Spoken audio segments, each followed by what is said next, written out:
So welcome back to my YouTube channel. This is Kuya Barbero TV. So sa video na to guys, magbibigay tayo ng maiksing reaction. Pero bago natin gawin ito, magpasalamat muna tayo sa ama ng Kalingap, Kuya Bal Santos Matubang, Kalingap Rob at Edna, at sa lahat ng charity vloggers, lalong lalo na sa Team Kalingap. So this is Kuya Barbero guys, nagpapakilala po ako sa inyo. Ako po ang Barbero ng Team Kalingap, ang tagapagpapogi po nila. So shoutout din po natin ang Team Mikris, ang mga supporters ng Mikris ng musical tandem. No, i-remind lang po natin, disclaimer, ang Mikris po ay musical tandem na talab team, kaya wag po tayo masyadong maging negatibo sa dalawang ito. Bagkus mag-focus po tayo dun lang sa pinapanood natin sa kanila, at kung meron tayong nakikitang problema, nakikitang mali, wag na po nating hanapan ng butas yung magkakaibang mga love team or tandem, no? Tayo po ay sumuporta sa kung saan yung gusto nyong suportahan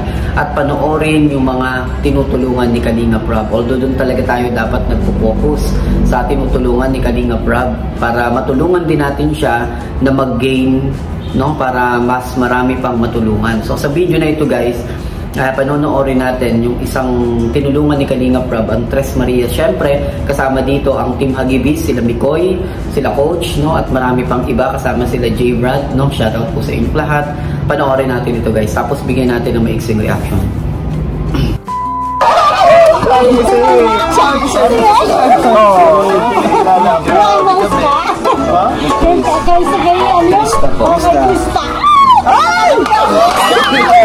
Tara, masyaba tayo. Tara. Sakto-sakto yung pagpunta nila. May pupunta lang po kami talagang sa bundok. Meron po kayong kamag-anak po dito? Meron po kami sa. Tara. 1, 2. Nakita niyo yung bahay namin. Opo. Personal. Malapit po kayo ko dyan. Thank you po. Kapag gusto kayo mami, makita talaga sabi ko kayo yung personal time. Yung kasabi ako po kuya Kat, nasa bundok. Kababayan mo po dito. Yun ang alam ko po. Sabi ko sana kami makita sila. Ito na nga, nakita ko na. Hawakan niyo pa. Thank you po. Apat po talaga. Shout out sa mga taga-Liwala.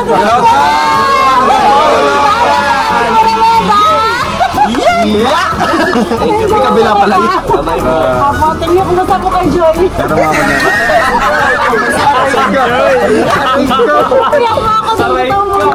thank you po, Nay. Thank you, Nay. Ingat po. Yan na po. Grabe po. Ano masabi nyo, bro, sa bahay? Grabe. Parang bawat punta natin, ang bilis nilang gawin. Tsaka bro, hindi lang siya, no? Hindi lang siya simpleng pabahay. Tingnan mo naman ang itsura. Bawat pabahay, may disenyo talagang ano, may sarili siyang design. Diba? May kanya-kanyang unique yung ano, kaduhay. Bawat punta natin may pagbabago nangyayari. Ilan man na rin, 1 month? Walang 1 month. Ikaw 1 month. Isang 1 month. Nakakatawa. Sabi talaga yung mga carpenters na kalingin. Ano sabi mo, pare? Grabe, solid, ganda. Ang galing ng carpenters nila. Dati naririnig ko lang yung carpenters, nagkakanta ngayon, gumagawa nila. Ano lang ba yun? Siyempre po, halos ginagawa rin po para sa amin lahat ng mga karpintero. Kaya lahat po ng aming magawa bilang trabador po, ibinubos po namin po lahat para sa ginagawa po namin pabahay. Wala pang isang buwan, di ba? Isang buwan na po ngayon, kami ay... Tagal-tagalan nyo para marami kayong kita. Ayos yung trabaho. May joke lang, pero nabibilis daw, nabibilis. Ganun kasi talaga minsan pag, di ba pag arawan, kadalasan, take advantage ng ito. Pero sila, iba sila. Tanin po kasi napasok po sa Ang gawa nila, pakyawan na arawan. Ang galing. Lumabas, papasukin ka namin. Sino ba yan? Ito yung kapatid niya, nagang pakita na eh. Kapatid mo rin ta? Hindi, yung isang lalaki. Yung pinsan mo. Ay, pinsan yun. Galing na ni Chris. Siya naman tipag-usap na siya, no? Dati, grabe. Talagang nahihiya sila. Sanay na kasi sila. Ito, nakikipag-usap to. Grabe ka man, kuya. Palabasin mo na yung inyong May kipag-usap to. Nakikita mo to. Hindi pa, no? Kaya hindi kanya kakausapin. Pogi ka lang, pero hindi ka kanya kakausapin. Kahit ako pogi. Buto lang mo. Bakit nahiya ka, ano? Melissa? Melissa. Doon ka pa, upo. Di mo suot yung velvet. Pwede mo Upo ka lang suot. doon, oh. Ayaw mong suotin. Bakit? Bakit nahiya siya? Sino ang panganay sa inyo? Ikaw, ano? Ito yung pinakabunso. Tapos ito yung sumunod sa'yo. Okay na. Kumusta? Anong sa pakiramdam yung dahil malapit na kayong lumipat? Ano yung nararamdaman mo? Natatay ka? Ang galing mo, no? Oo. Tawa tuloy sila. Tawa tuloy sila. Oo, hindi. Kasi yung CR no nasa loob. Ano? Pakita mo? Yung CR nyo, diba? Nasa labas. Ano? Dito na. Parang wala nga CR. Dito, tapon-tapon lang ganun eh. Sa labas. Kasi kanya kasi kami dati. Mga tayo. Upo ka doon, upo ka doon. Ang dugyot niya naman. Upo ka dyan yan, upo. Maging kapatid niya na. So ka doon, ano, Abe yan. Kakamukha ka. Ikaw siguro yung tatay. Si Pao. Si Marian din. Ano, ibig sabihin bro, dadampingan to. Oo bro. Para ipapatag tong mga lupa dyan, di diretso. Dito. Maliligaw ba na tayo? Si Jibrad ang nakita.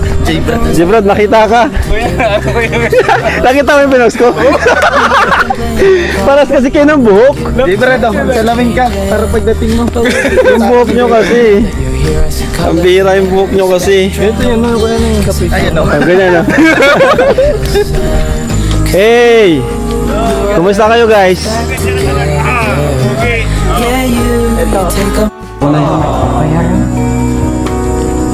Gusto ko lahat, ilaan sa inyo lahat po yun, yung paano namin kayo vlog.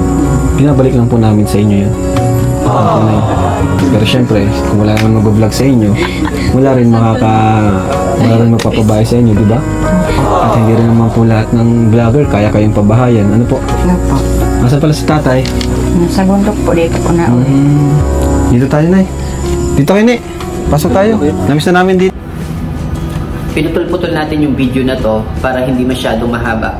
Pero makikita na kaagad natin yung team ng Team Kalingap, Team Hagibis, na kasama sa pangunguna ni Direk Kalingap Rob, no? At kasama si Mikoy, no? Yung isang part dito na tutuwa ako kasi merong isang babae, no? Ano po, na nakakilala sa Team Kalingap sa pangunguna ni Kalingap Rob. At syempre, merong ding nakakilala at nakasubaybay kay Mikoy sa Team Mikris. At itong babaeng ito, makikita natin sa video, no? Talagang tuwan-tuwa siya, masaya siya dun sa nakita niya sila Kalingap Rob. At syempre, nakita niya ang kanyang mga pinapanood sila Mikoy. At nakakatuwa guys, no? Isa ito sa napansin ko kay Mikoy, yung pagiging humble niya. Although gustong-gusto ng Ale na mahawakan ka agad, makapagpa-picture agad kay Mikoy, pero nakikita natin hindi agad ito pinuntahan ni Mikoy, hindi agad ito nilapitan ni Mikoy para makapagpa-picture, kasi isa rin siya dun sa pakay talaga nung babae, kasi pinapanood siya nung babae. Pero kita natin hindi niya pinangunahan sa point na ito si Kalingap Rob. Hindi niya in-insist yung sarili niya na pumunta sa harap tapos sabihin kay Kalingap Rob na picture tayo. Hindi niya ginawa yun, because iginalang niya, inerespeto niya si Kalingap Rob at ang kanyang team, na hayaan na kumuha si Kalingap Rob ng cellphone, kumuha ang team niya ng cellphone, or maglabas yung Ali ng cellphone, at si Kalingap Rob ang humawak. So isa ito sa nakita natin dito, hindi si Mikoy, hindi siya mapagmataas, hindi siya yung merong tinatawag na parang nangunguna sa team, hindi gano'n, So kita natin si Mikoy, yung pagiging humble niya, yung mukha niya, yung reaction ng kanyang mukha nung may makakita sa kanya na nanonood, parang baliwala lang sa kanya, Parang hindi siya yung tipo ng tao na oy, sikat na ako, oy, kilala na ako. Hindi gano'n si Mikoy, Kita natin yung itsura niya, yung reaction niya, yung facial expression niya, na para bang nagulat lang siya, na para bang natutuwa lang siya na merong nakakilala sa kanya, at hindi siya naging yung para bang nangunguna kay Kalingap Rob. So isa ito sa magandang katangian sa isang team na walang nangunguna, walang yung tinatawag ba na bida-bida, So may mga ganun minsan pero dito sa team ni Kalingap Rob, kitang-kita natin agad si Mikoy na talagang humble, talagang siya siguro nakalinya siya sa ganitong klase ng mga pagtulong. Baka ito talaga yung path niya sa kanyang buhay. Baka talagang nakaline siya sa charity, nakaline siya sa mga pelikula, nakaline talaga siya sa mga television, no? Para mag-inspire din sa mga tao, no? So, kahanga-hanga, Kalingap Mikoy sa ginawa mo ito. At syempre, Kalingap Rob, napaka-humble din, at hindi na niya pinatagal pa na makapagpa-picture yung Ali, hindi niya inisnab. At kita natin yung team niya, hindi naging, hindi nagsimangot, hindi nalungkot. Diba, minsan kasi pag nakikilala, minsan parang sumisimangot, minsan parang naiinis. Pero sila, tuwan-tuwa pa sila, no? Tapos, meron pa silang mga dalang tinapay para dun sa mga karpentero. Nakakatuwa rin, yung isa rin sa kinabibiliban natin sa team na to ni Kalingap Rob, yung pagiging humble niya sa kanyang mga karpentero. So kita nyo naman, walang ka-arte-arte, hindi yung tipong pinipilit pumasok dun sa bahay kahit maalikabok. Talagang tinapakan niya, pinuntahan niya, sinilip niya yung pabahay na ginagawa niya para sa Tres Marias. No, ito si Kalingap Rob, ito yung sinasabi ko sa mga viewers, sa mga nanonood, sa mga nagbabash, na kilalanin niyo muna si Kalingap Rob. The way na makasama niyo siya, doon niyo siya makikilala. No? Kaya iwasan natin yung pagiging negatibo kila Kalingap Rob, sa Team Kalingap. Kasi although lahat naman tayo merong pagkakamali, meron tayong kasalanan, pero hindi ibig sabihin nun ay masamang tao na yung hinuhusgahan natin. Kasi lahat tayo may pagkakamali, lahat tayo may pagkukulang sa buhay. So hindi tayo perfect. Kaya magkakamali at magkakamali tayo. Pero hindi dahilan yon para husgahan natin yung isang tao kagaya nila Kalingap Rob, nila Kalingap Mikoy, at kahit sinong kalingap. Hindi dahilan yon para husgahan ang isang tao based lamang sa naririnig o nalalaman ninyo. Kasi hindi lahat ay accurate yung nakukuwang details ng naririnig natin o nalalaman natin sa ibang tao. Mas maganda kung makakasama, personal natin sila makikilala, doon natin malalaman kung ano talaga yung pagkatao ng bawat isa. Kaya nga ako, sinasabi ko sa inyo, si Kalingap Rob is matulungin kagaya nito, mabait and humble. So, yun yung nakita ko, yun yung observation ko. So, kasi nakasama ko personal. As a reaction naman ngayon, so kitang-kita naman natin walang ka-arte-arte si Kalingap Rob, wala siyang ka-demand-demand, at napakabuting tao pa, no? So, pinamerienda pa yung kanyang mga tauhan, at natutuwa din tayo, i-shoutout din natin yung mga gumagawa ng pabahay ni Kalingap Rob, kasi napakabilis ng proseso. Kita nyo yung ang dami ng semento, almost siguro mga 50 sacks, 20 sacks yung nakapatong. No, ganun katindi yung pagkakagawa ng bahay ng beneficiary ni Kalingap Rob. At syempre, nakakuha tayo ng informasyon na sa pabahay na ito ni Kalingap Rob, hindi siya humingi yata sa mga sponsorship or walang sponsorship. Sariling pera niya ito, sariling pera niya yung ginastos, sariling pera niya yung nilabas, so sariling kita niya yung inilabas sa pabahay na ito. Kaya hindi natin masasabi na lahat ng ginagawa ni Kalingap Rob, lahat ng pabahay ni Kalingap Rob ay galing sa sponsorship. Kasi hindi lahat, hindi lahat. Kagaya nito, ito ay sariling bulsa, sariling pera, sariling kita. So, yan si Kalingap Rob, yan ang totoong Kalingap Rob. At syempre, napansin din natin guys dito, yung tibay at ganda nung pabahay para sa Tres Marias. At nakakatuwa guys, talagang simula sa simula, tinulungan ito ni Kalingap Rob. Hanggang ngayon, napapanood pa rin natin yung Tres Marias. At syempre, nakakatuwa din kasi nag-i-improve yung Tres Marias sa kanilang pakikipag-usap, sa kanilang pakikipagsamahan sa mga tao. Nakakapag-build sila ngayon ng relationship sa ibang tao. At isa rin ito sa magandang ginagawa ng Team Kalingap. Sinasanay nila yung Tres Marias na makihalubilo sa mga tao para babago yung kanilang lifestyle. So, magandang step din ito yung ginawang hakbang ng Team Kalingap. At syempre, yun nga lang, meron lang tayo napansin, iingatan lang natin yung pakikipag-usap sa mga ganitong klaseng mga bata kasi medyo sensitive ang mga batang ito. Medyo ititreat natin sila na medyo may respect at medyo may galang. Although okay yung pakikipag-usap ng Team Kalingap dito, nung nakikipag-usap dun sa mga bata. Although okay naman, yung joke, okay na okay, para mapasaya sila, para ma-express nila yung nararamdaman nila, masabi nila yung niloloob nila, at maging masaya sila. Pero tandaan din natin, lalong-lalo na yung mga kasama ni Kalingap Rob. So, iingatan natin yung yung paraan natin ng pagsasalita kasi masyadong sensitive ang mga ganitong klase ng mga bata na medyo maiilap at hindi masyadong nakikihalubilo po sa mga tao. Kaya hangga't maaari maging maingat tayo sa paraan ng pagsasalita.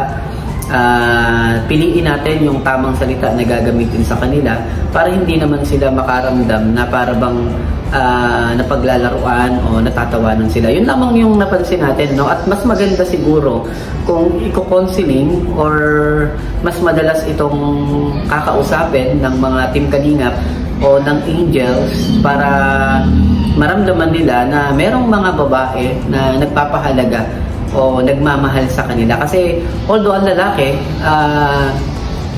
meron niyang respect sa kanila, nakita naman natin yung respect ng Team Kalinga, pero hindi hamak na mas malapit ang loob ng babae sa kapwa niya babae.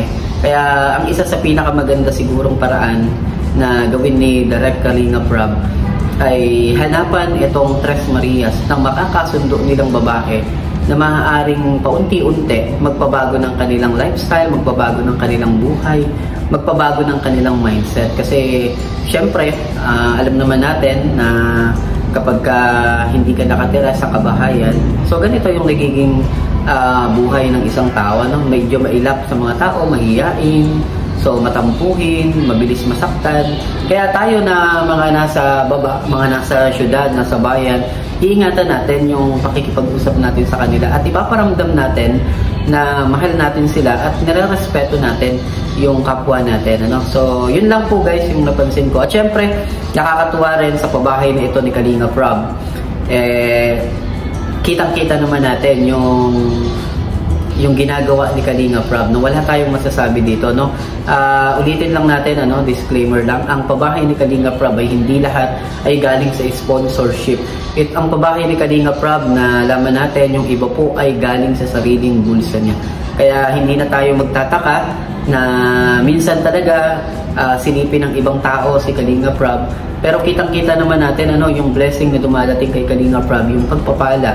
The more na hinihate ka ng mga tao, the more na pinagpapala ka naman, ano? So, yun yung isang natutunan ko sa buhay. Kaya ganyan ang nangyayari kay Kalinga Prab, no? So, yun din, Kuya Barbero TV. Meron pa akong ibang mga napansin, no, na sa video na ito. Na nakakatuwa naman na si Mikoy at si Krista ay magkasama nga po pala sa Albay, ano? So, rin natin to, bigyan din natin ng reaction yung video ni Mikoy na sumilip bigla si Krista. No, shoutout sa Team Kalingap, kay Kalinga Prab na nasa mission on Albay, no? Mission on Kamsur, sa iba't ibang panig ng lugar dito sa Kabikulan, especially sa Camarines Norte, pero ngayon nasa Kamsur, nasa Albay sila para maghatid ng tulong sa iba't ibang mga tao, no? Kaya ang nire-request natin sa mga viewers ni Kalinga Prab, panoorin hanggat maaari, kung kaya nyong panoorin kahit hindi nyo pinapanood talaga, naka-play lang sa YouTube channel nyo para mag-gains ng earnings si Kalinga Prab at marami pang matulungan ng mga tao, no? Kasi syempre kailangan din naman ng earning para makatulong, no? Hindi naman masama na ipapanood natin sa mga tao yung kanyang video kasi dun din siya kumukuha ng pabahay. So isipin natin, nakalahating milyon ang pabahay. Kung walang sponsorship, magkano na lang rin yung matitira kay Kalinga Prab, no? Siyempre, ang tulong, hindi naman yan nagmumula dun sa talagang meron ka. Minsan kailangan mong gumawa ng paraan para matulungan ng isang tao. At ang isang paraan ay para ipakita rin sa mga tao, sa mga nanonood, na merong mga taong mahihirap na kailangan tulungan at kailangan suportahan. At ganyan yung paraan ni Kalinga Prab. Hindi yun sa paraan na iniisip ng iba na kailangan videohan para ipakita, no? May mga paraan na kailangan nating ipakita para malaman ng mga kapwa nating mga Pilipino, mga kapwa nating kababayan o OFW, na may mga taong naghihirap na kailangan tulungan na hindi naaabot ng ating government. Kasi although tingnan mo nga guys, yung government nga, hindi lahat ay kayang i-accommodate yung mga taong mahihirap. Sobrang daming mahihirap, lalong-lalo na sa Pilipinas. Pero hindi lahat yan natutulungan ng government. Kung matulungan man yan para lang sa gamot, para lang sa ospital, pero yung bahay, hindi nila yung magagawa. No? At magawa man nila yon, may bayad pa yung bahay, katulad ng mga gawad kalinga, kailangan nilang ingatan, kailangan nilang i-maintain, kasi kung hindi nila may-maintain, mababawi yun sa kanila. So, ganyan ang nangyayari. Kaya magpasalamat tayo, merong isang charity vlogger, merong isang Kalingap Rob na tumutulong sa mahihirap kasama ang kanyang team na merong iba't ibang pabahay, merong iba't ibang mga tinutulungan, at lahat yun nagsasanga-sanga at nagkakaroon tuloy ng connection yung bawat mga tao na meron palang isang team Kalingap na hindi government, na non-profit organization, pero handang tumulong sa mga kababayan nating may hirap. At yan ang napansin natin kay Kalingap Rob, no? So ito yung maiksing reaction natin, maiksing video natin, guys. Sana magustuhan nyo yung reaction natin. At syempre, bago tayo magtapos, batiin muna natin Team Kalingap, Kalingap Rob, Kuya Bal Santos Matubang, Ate Edna Vlogs, at ang Team Kalingap, at napakarami pang iba. At syempre, kaibigan natin, Team Wildlife PH, at ang Team Mikris na ating sinusuportahan ngayon. Sana po, Team Mikris, suportahan natin, panoorin natin ang video ni Mikoy. No? Mikoy din pala, no, sa kanyang YouTube channel, Kalingap Mikoy, at marami pa pong iba. Maraming salamat sa panonood nyo. This is Kuya Barbero TV, and have a nice day, and mag-iingat po kayo, mga OFW, mga kababayan natin abroad, local man, o nagtatrabaho man kayo, kahit nasan man kayong panig ng mundo, mag-iingat po kayo. Maraming salamat. This is Kuya Barbero TV. Pasuportahan na lang po yung ating YouTube channel. Siyempre, thank you so much, and bye-bye.